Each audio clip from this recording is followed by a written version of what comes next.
If you love what you hear, check out our authors Andrea Stewart and N.A. Fulton on Amazon.com, and be sure to subscribe to our dark romance novels and stories podcast on Spotify, iTunes, Google Play, or your favorite podcast provider.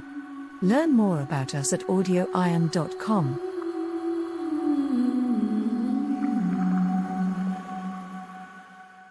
A Woman's Honor, a dark historical romance novel by Andrea Stewart.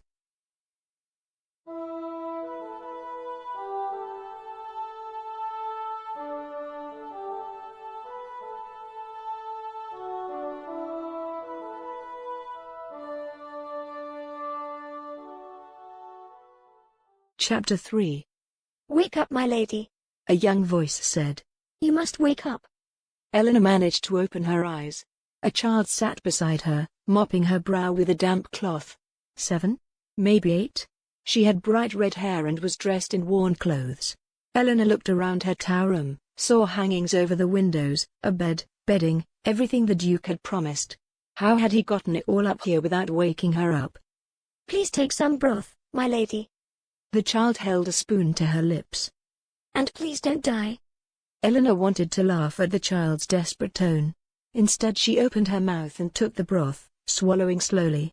Then she took another, and another, and another until the cup was empty and the child stood. The relief was evident on the young girl's face. Thank you, my lady.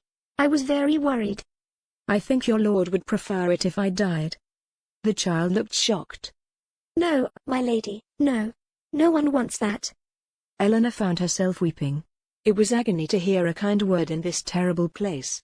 And once the tears started they wouldn't stop. She turned her head away from the child to try and hide them. The little girl backed away. I'm sorry, my lady. I'm so sorry.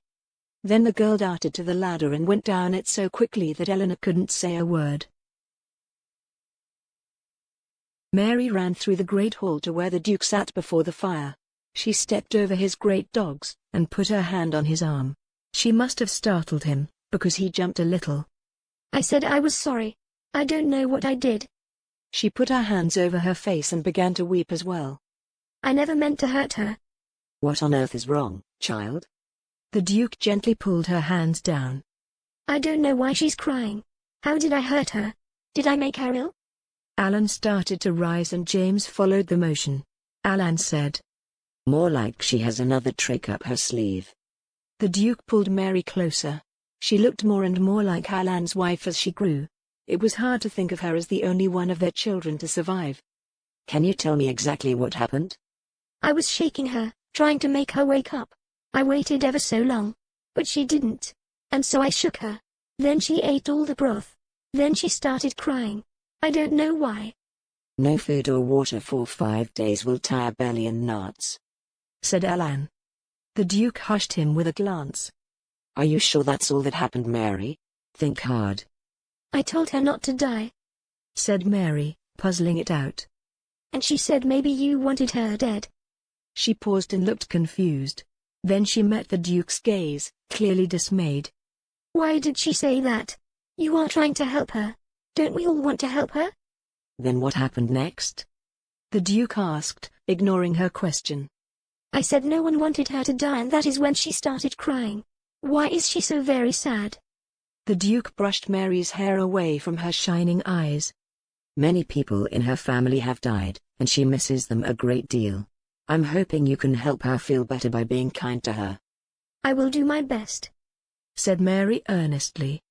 I know many people who have died too. Yes, we all do, said the Duke, thinking of his son.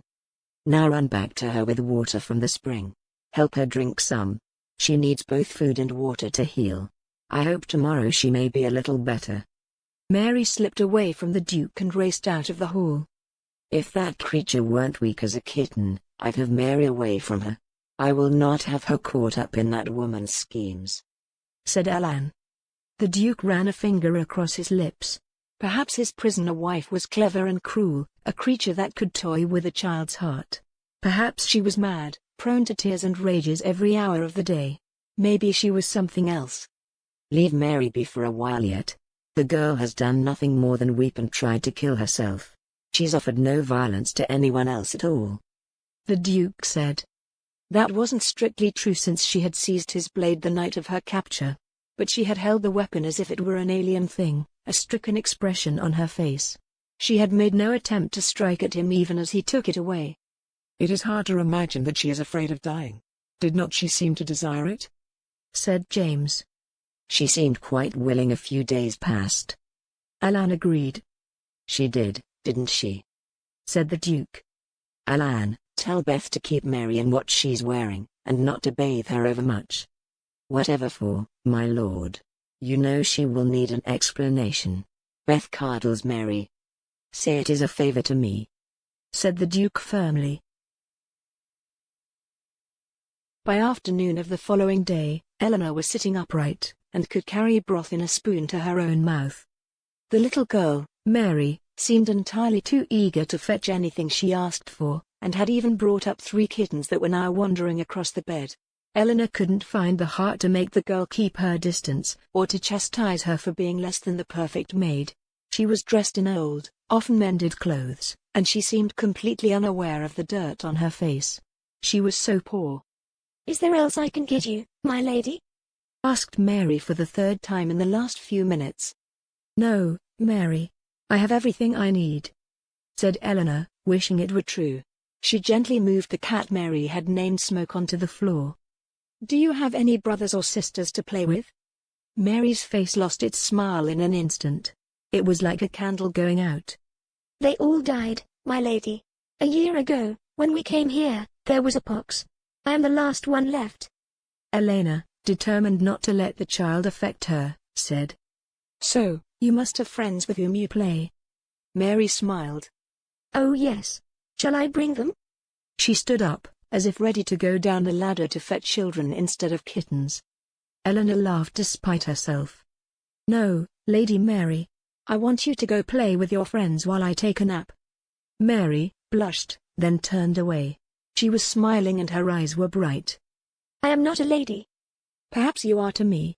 Come back tonight. You can share my bed. I don't take up much space. The child looked with wide eyes at the big bed with its snow-white sheets. I will ask my mother.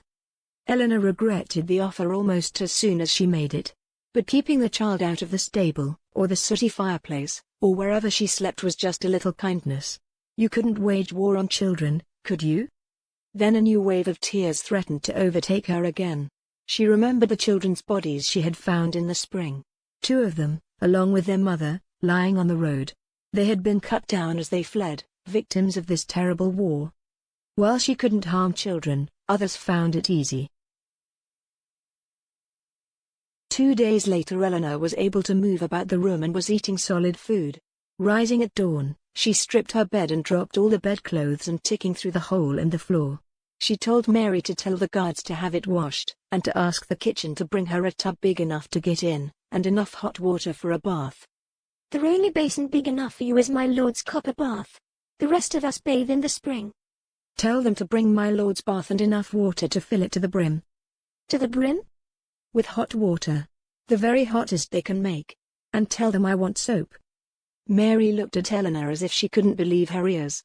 We are covered in vermin and I mean to remedy that. By late afternoon Eleanor had scrubbed Mary until her skin was red. Then she had sent her away in a cut-up sheet she had sewn into a simple dress by hand. Eleanor ordered more hot water and sank neck-deep in the copper-colored tub. Eventually she sat, eyes closed, head soapy, entirely at rest for the first time in months. How long had it been since she'd felt this human?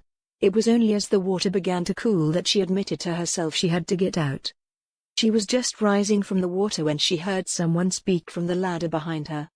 Today I think Alan and James might have you, said the Duke. You look well. You mean when I am not covered in my brother's blood and have not bathed for a fortnight because there wasn't even enough water to drink? She made no attempt to cover herself, though she was very uncomfortable with his regard. She refused to have him see her as a maid, as a girl. She was his enemy and nothing more. She gave not a fig for his regard. Did not care what he thought of her. She cared nothing about him at all. Yes, when you are not covered in blood and you have had a bath, you look lovely. The Duke completed his climb. Shall I invite James and Alan to come up so you can make your usual offer? As you wish, she replied, feeling the blood rise to her face. The Duke shrugged, then called down. You may come up. A moment later Alan and James were in the room. Well, my friends, will you have her today? No. She reminds me of that Turkish wench. Remember the one who tried to kill me? Said James.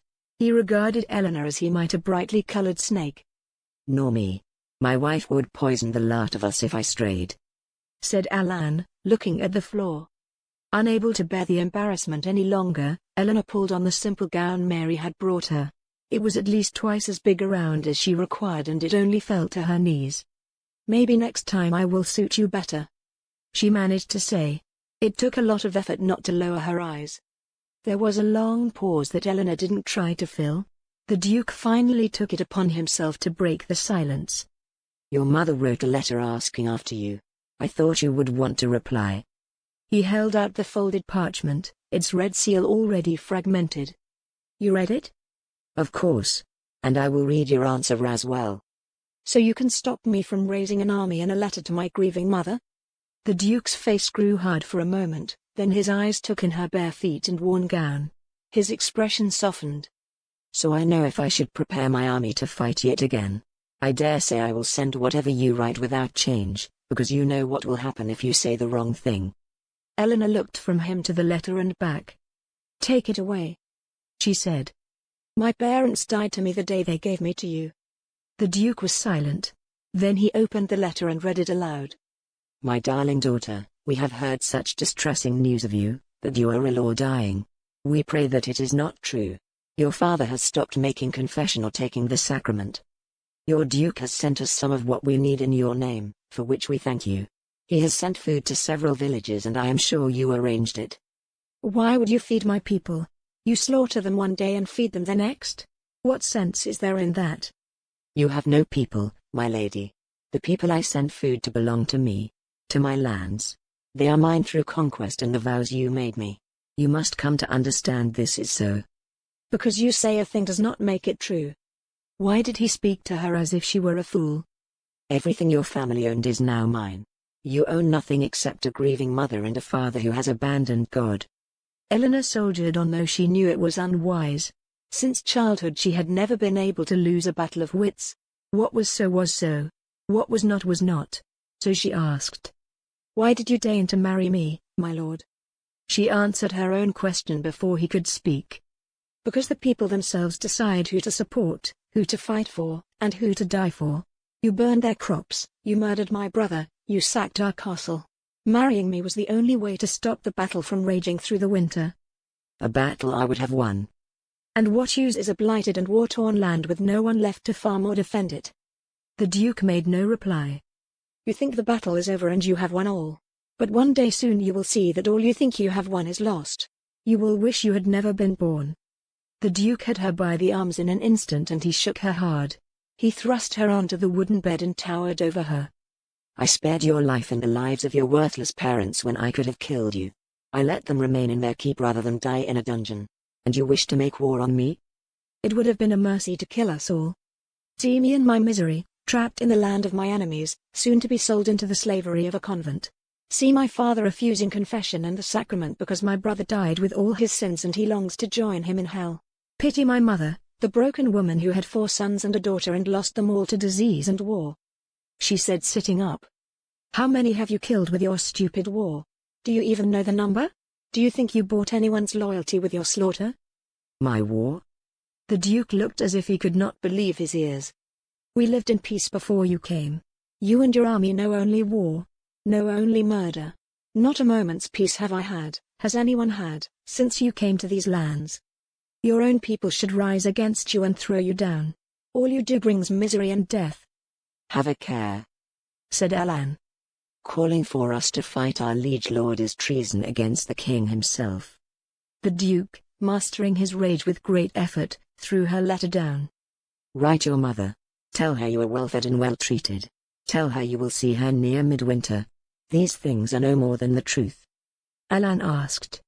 What shall we do about the messenger they sent, my lord? The Duke looked furious. Your mother's messenger awaits your reply.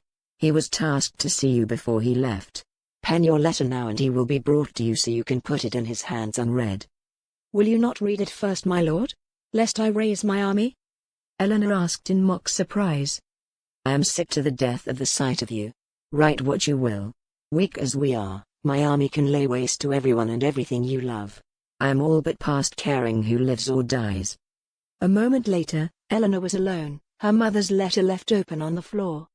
Mary returned, breathless and rosy-cheeked, while Eleanor was writing her response. 2 drafts lay on the floor, one full of apologies, the other covered with ill-considered plans. Now she confronted a blank page. Are you hungry, my lady? Shall I bring you food? Mary stooped to pick up one of the 2 fallen pages, opened it to see the characters scrawled across it. What are you doing? Eleanor, seeing that she had the page with the bones of a hopeless military plot scrawled upon it, took it away from her gently. My mother wrote to me, and I am writing back.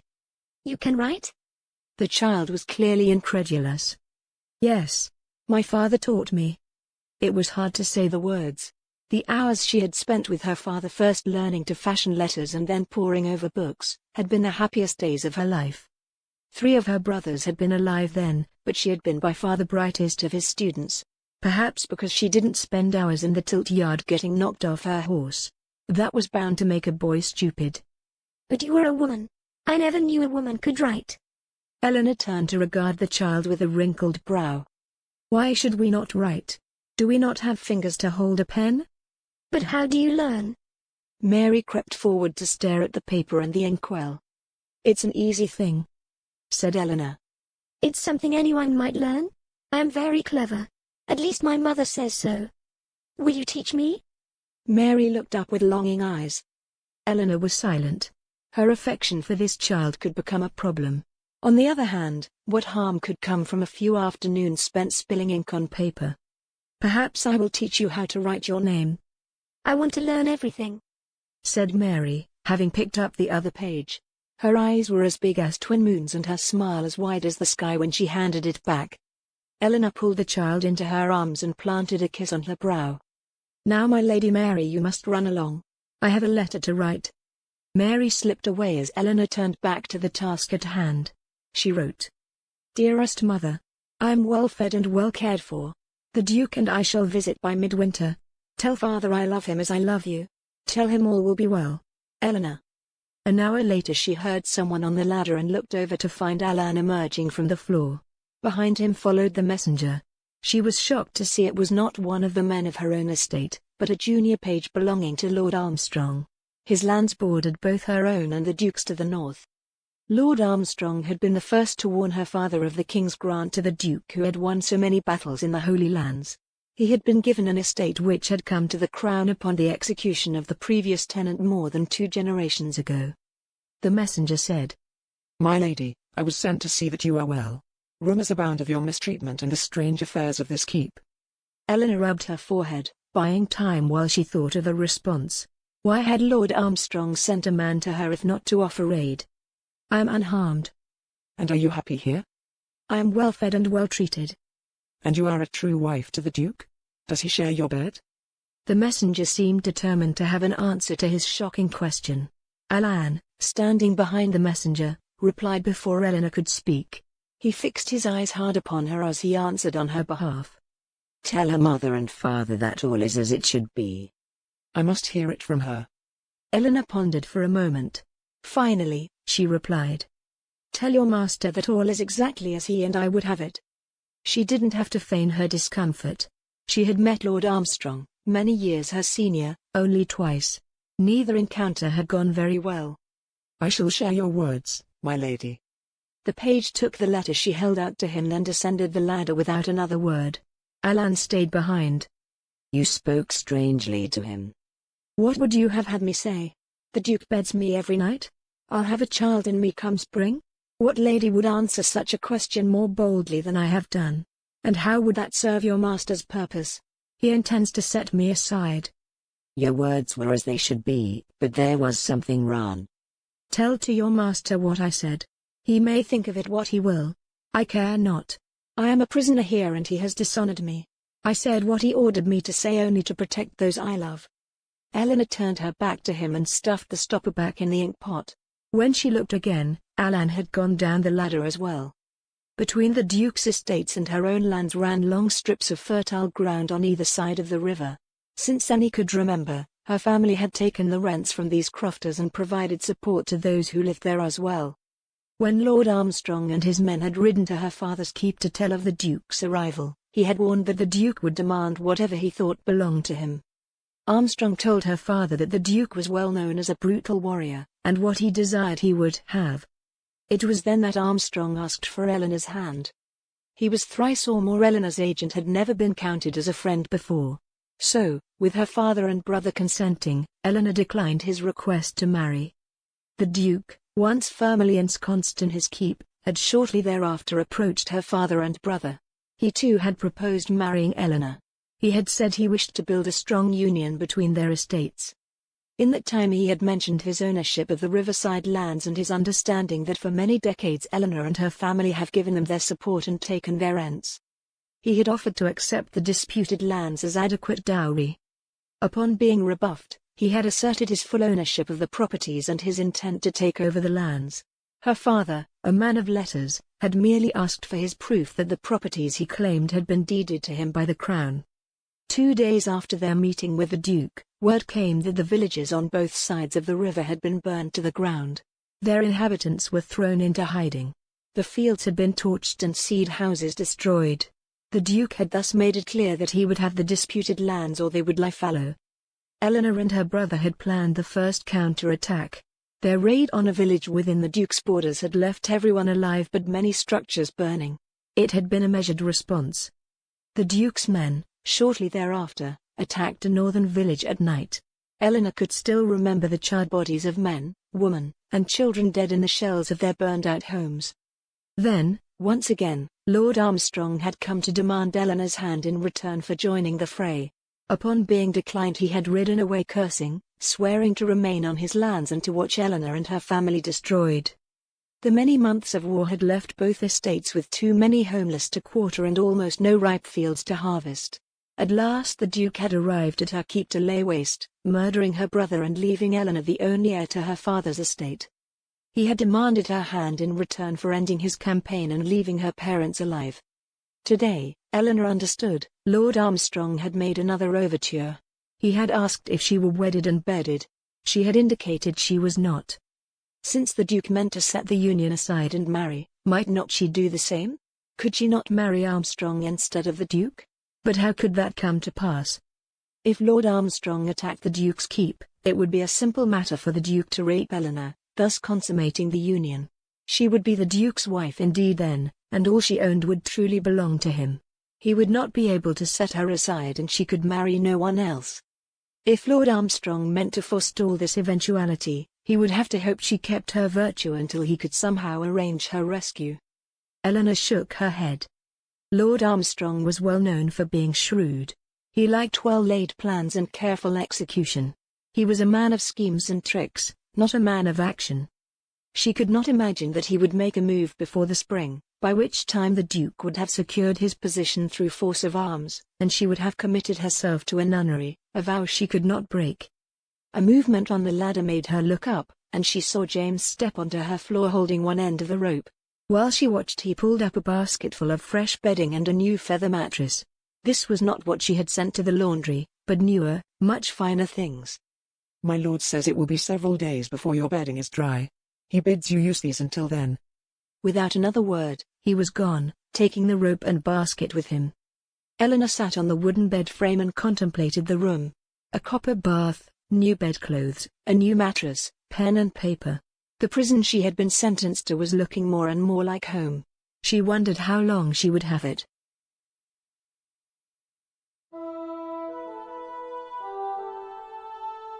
A Woman's Honor by Andrea Stewart. Voice recording copyright 2019 by Nancy Fulton. All rights reserved. Music by Pavel Kanzankov licensed from Pond 5. For more daring love stories, please visit dark-romance.com.